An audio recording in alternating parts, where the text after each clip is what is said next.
Stage 7 of the Longines Global Champions Tour. We find ourselves in the Parisian city. What a destination and what a location that brings us through to Champ de Mars, that brings us through to the Eiffel Tower, and brings us through to the almost halfway point of the 2025 season. Some famous faces and some famous victories that have come from this showground. And now we fast forward to 2025, asking the question, who then is going to be victorious here this afternoon, this evening, on Stage 7 of the LGCT season? A man that you would have seen in the introduction, a man who certainly needs no introduction, is a former winner here in Paris as Marlon Zonatelli joins us to open up the studio. Marlon, welcome back. It must be wonderful for you to return. I imagine some very, very happy memories. Yeah, fantastic. You know how it goes today. The phones always bring you the good memories from back in the years, and we had a beautiful picture here in front of this tower with the whole team and like a diamond.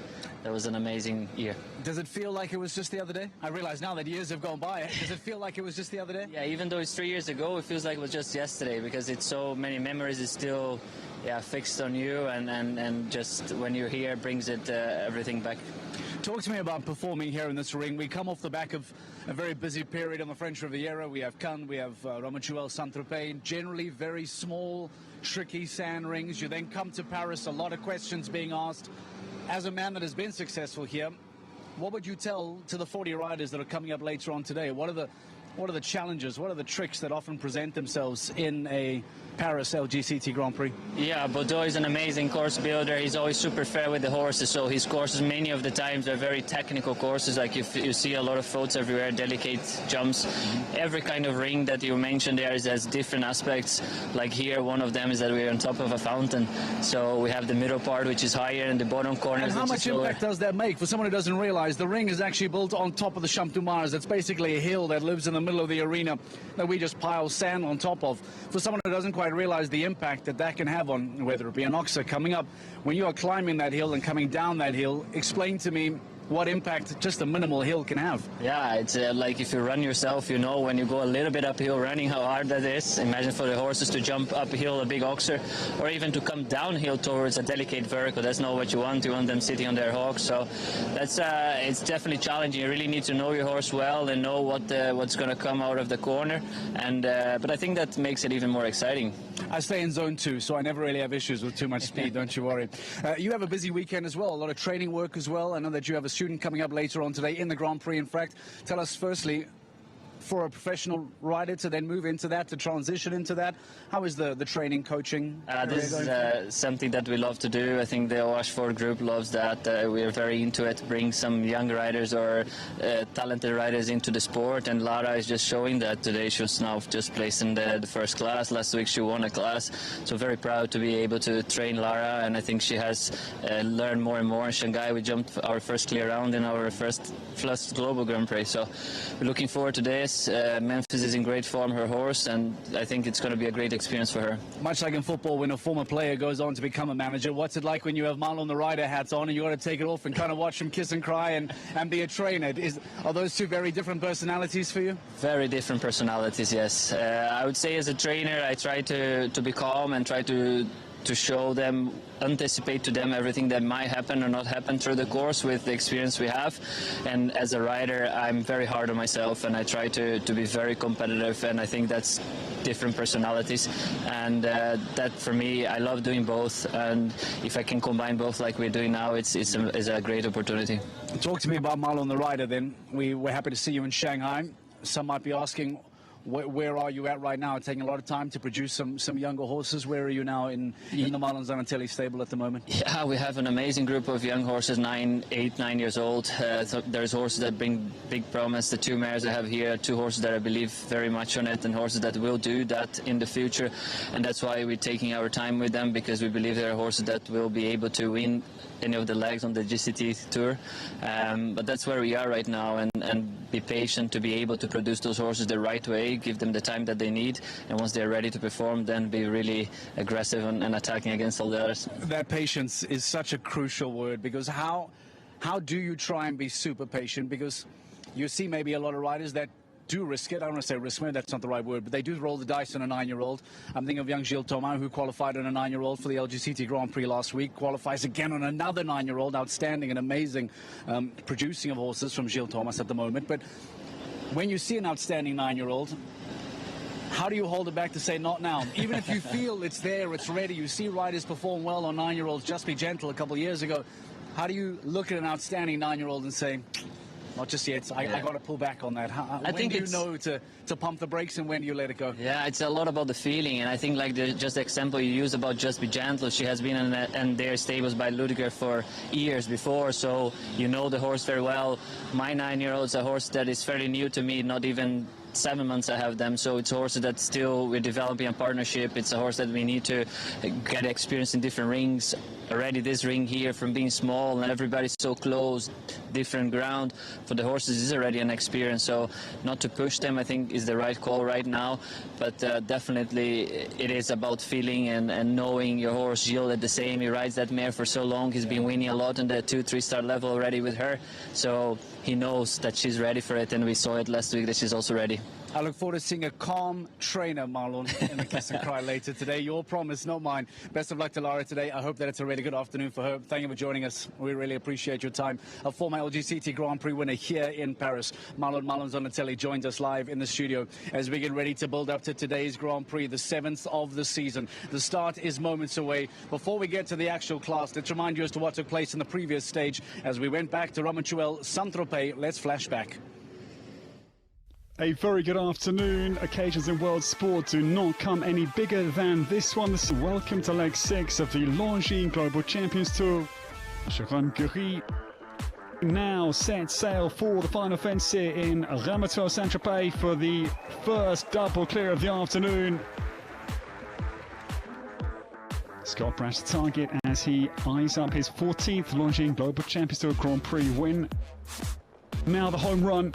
Scott Brash races down to the final phase. Look at this time. He knocks a chunk out of Jérôme Guéry's time. Juliette Paillard will not be afraid of Scott Brash's time. The home turn now. This will be very tight on the line. Juliette Paillard is going to be just behind Ken Farrington. We welcome. Scott Brash's time is in peril. The 1-1 comes down to the final fence. He will be just outside 1.19 seconds. Yeah, to be honest, I didn't think I had the perfect round, but she's an amazing mare and so quick. So, yeah, that's what won it in the end.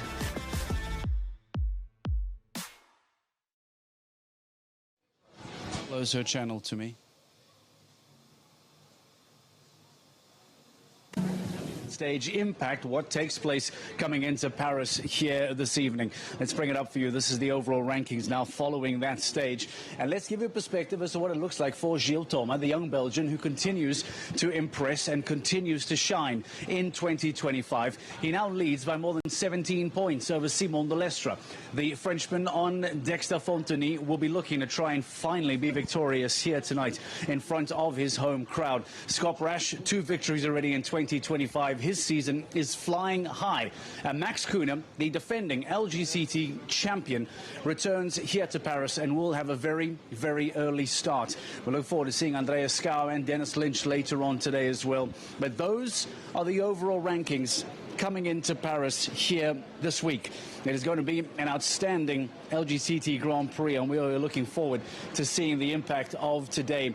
Can it finally be the day of Simon de Lestre? Can the Frenchman finally, under the Eiffel Tower here in the heart of Paris, in front of all of the Parisian fans, can he finally be the man to go on and win the title? That becomes the big question. We took some time to catch up with Simon de Lestre. Second in the Longines Global Champions Tour standings at the moment. Your form has been really good. How do you look across the season or look back at the season so far? Yeah, at the moment that we have a really good start. I'm really happy to have Cayman set in a great form, in a great shape. It's an amazing horse, and when you have him, makes big difference. Now he's gonna jump Monaco again, and this year he's gonna be really focused on the tour, all the tour, and I will push for the overall for sure. How do you go about preparing the horses to make sure that they are really up there competing every single round? With Cayman, honestly, he had 2 amazing wins beginning of the season, Den Bosch and Paris, and then I give him a rest, long rest. I just do a couple of jumps at home, and he directly went to Cannes. and jump directly the qualification. He won the qualification, double clear in the Grand Prix. That's very impressed that he can do, and it's for sure a different level of horses. You're a hugely competitive person. How much do you relish the pressure of being one of the front runners in the Longines Global Champions Tour? My first goal is always to jump clear, for sure, like everybody, but I always try to save. And I try to be as competitive as I can, but don't take stupid risk in the jump-off, especially we have a big number in the jump-off. Like for sure in Cannes, I know where I lose like a couple of time. It's the one turn before the last, and I was one stride just around just to save the vertical. We were 10th in the jump-off, only 2 clear rounds when I went in. You say, okay, at least when you are clear, you are 3rd, you have 1 down, you are 9th. So on this turn, I could go a little bit more, but with 1 down, I would finish 8th. It's also, you had to risk, but not everything. During your career, one of the traits has been you've won LGCT Grand Prix, but it's been the amount of podiums that you have had that has really helped you sustain success. Will that, or will recreating that within this season, help you potentially win the LGCT Championship? I think now the 18th year I'm top 30 without never being out of top 30 for 18 years. So I try always to be very competitive, but to save the ranking, to save the position, and not to risk everything every time. When I can win, I try and I catch the win.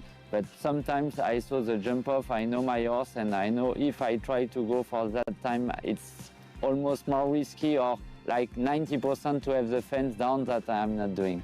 You go clear, the jump off goes brilliantly, all the tight turns come off, and you win here in Paris, the LGCT Grand Prix of 2025. So every competition we are talking about this level is something special, very special. You cannot win like 200 in your career. So winning that kind of competition in front of your whole crowd is something very special, very emotional, and that's always a dream to win this kind of competition.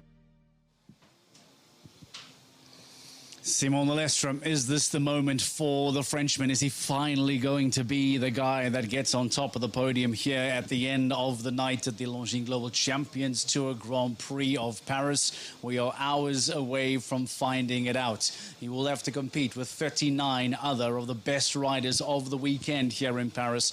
It is no easy task to be victorious on the LGCT stage, and Simon Lestrom is hoping to make tonight his night. Who else has been victorious here in Paris? That's an interesting question. Let's talk about previous winners who we call the Hall of Famers here in Paris. Which riders have been victorious on this very ground in years gone by? Everyone may recall a very, very memorable moment of Christian Ahlmann, who came back after a very heavy injury to conquer Paris and win an LGCT Grand Prix on his return. What a story that was for Christian Ahlmann back in 2023. Marlon Zanatelli, we opened up the show with him. What a wonderful moment it is for him to come and return to Paris at the stage where he was victorious. Christian Ahlmann winning back again in 2019, Ben Mayer in 2021. And arguably the biggest surprise, the greatest result of them all, many might say, Jean Sadran winning in 2024. What a moment that was for the young French woman to be victorious. Her very first LGCT Grand Prix win, and she did it here in Paris just over a year ago. Who then is going to add their name to that big question mark? Who then is going to hang under that 2025 option? Well, could it well be this man? We'll wait and see. The championship leader, Gilles Thomas. Former Hall of Fame winners here in Paris. Can Gilles Thomas add his name to that list in 2025? The current Longines Global Champions Tour championship leader. Gilles Thomas, that is for you. Talk to me about how it feels, stage in, stage out, to keep receiving that armband and making sure that you are the #1 of the competition, Gilles. Yeah, it's something extra that keeps you motivated. Yeah, it's going well so far, but yeah, we are not even halfway, so it's still it's a long season. But yeah, it's always nice to ride with the armband. I want to talk about Hermitage Cologne in a moment, but I want to talk about the qualification first. Last week in Ramatuelle Saint-Tropez, you jump a 9-year-old Calista to get into the Grand Prix. This week again, you jump a different 9-year-old. You spoke to us a few stages ago about the importance of producing horses. How is Gilles Thomas producing such quality 9-year-olds and performing at such a high level, Gilles? Yeah, indeed. If you want to stay higher in the sport, you always need to have fresh horses, upcoming horses.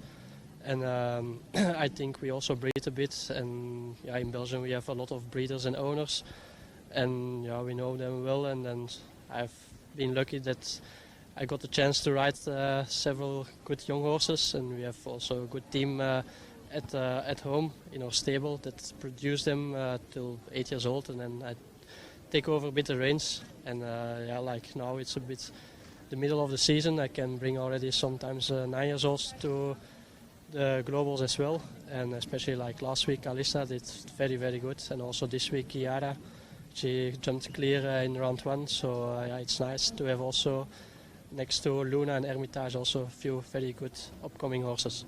Let's talk about Hermitage. You now bring Hermitage in here to Paris. How is Hermitage feeling for today's LGCT Grand Prix? Yes, good. Yesterday he felt actually very good, nice, fresh. Today, yeah, it's day after day, so I hope he recovered well from yesterday. It's very warm, but okay, yeah, it's for everyone the same, so let's hope he's again in good shape today. Another very good stage in the Global Champions League for Falcons Ride United. Any lessons to take out of the GCL that can be applied here today, Gilles? Oh, at any lessons, it's not over till the last one has jumped. I thought like Shanghai would win easily, but then yeah, Max had a few faults. So that's why actually we were very close to have another win. So yeah, you have to fight till the last fence for it. Great opportunity to extend your championship lead. Gilles Thomas, best of luck. Thank you. It's difficult to put into perspective the season that Gilles Thomas is having in 2025. In fact, it was difficult to put into perspective the season he had in 2024, winning his maiden LGCT championship win, or his maiden LGCT Grand Prix win in Shanghai a year ago. All of a sudden, that season just skyrocketed for Gilles Thomas. Everyone was talking about how the young Belgian was the next superstar in the world of show jumping. And here we are, fast forward 12 months later, and Gilles Thomas, 7 stages down, holds on to the championship lead, has that #1 armband across his arm, because he is the man to catch. Think of all the talent, think of all the experience that is below him on that championship standing. Yet it is still Gilles Thomas who is qualifying on 9-year-old horses, and then still has Luna, can still bring Hermitage Cologne through to Grand Prix like today to make sure he tries to add to that championship haul. We spoke about Jean Sadral winning in 2024. What a victory that was for her. But let's not forget that Johan Sebastian Gulliksen was able to get onto the podium as well. An outstanding performance from young Gulliksen. We catch up with him again as well 12 months later as he returns to Paris looking to do it again. Yeah, thanks, Mark. I'm here with Johan, who actually got his golden ticket here in Paris last year. So, Johan, back again. Is the golden ticket on the cards again? Hopefully, that's the plan anyway. But today we have a very difficult course, so we will see what happens. Okay, so tell me, why is this so tricky today? No, it's a bit open lines in the beginning of the course. Then it's getting really technical in the end here. And then also what matters with the time allowed here. And also the ring here, the arena, it's not so easy to ride on. It's a bit, it goes a bit up and down, which is also you have to think about. So, and it's many efforts, so yeah, it's going to be tricky enough. Have you walked the jump off yet? What was that looking like? I haven't looked at the jump off yet, but I will have a look at it soon. So we will see how that look. But anyway, the first round it's hard, very hard. It's going to be tricky enough then for everyone. How many clears would you be expecting, do you think, then today? I think between 6 or 8 maximum. Won't be many clears today, because also a lot of the horses jumped yesterday, and they're jumping again today. So which is also tough, and also it's very hot here in Paris today. So that's also going to be playing a big part as well.